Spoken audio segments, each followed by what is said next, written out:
మీకు ఎప్పుడైనా సమస్యలు వచ్చినప్పుడు, ప్రాబ్లమ్స్ వచ్చినప్పుడు మీరు ఏమని ప్రార్థన చేస్తారు? సహజంగా ఏమని ప్రార్థన చేస్తారు? ప్రభువా ఈ ప్రాబ్లం ని తొలగించు, ఈ ఇబ్బందిని తొలగించు అనేస్తారు కదా. అదే సాతాను నేర్పిన ప్రార్థన. ఏమిటండి అంత మాట అన్నారు అంటే చెప్తాను మీకు. ఏదైనా ఒక సమస్య దేవునికి తెలియకుండా నీ జీవితంలోకి వస్తుందా?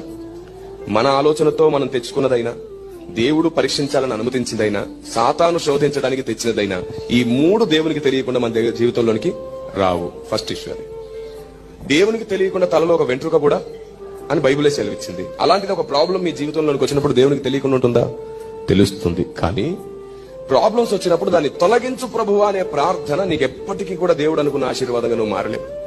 ప్రాబ్లం వచ్చినప్పుడు నువ్వు చేయాల్సిన ప్రార్థన ఏమిటంటే, ప్రభువా ఏ కారణంతో ఈ సమస్య నా బ్రతుకులోకి వచ్చిందో, ఏ కారణంతో నువ్వు ఇంకా మౌనంగా ఉన్నావో, ఏం నేర్పించాలనుకుంటున్నావో అది నేర్చుకునే ఓపికను వరముగా నాకు ఇవ్వు ప్రభువా.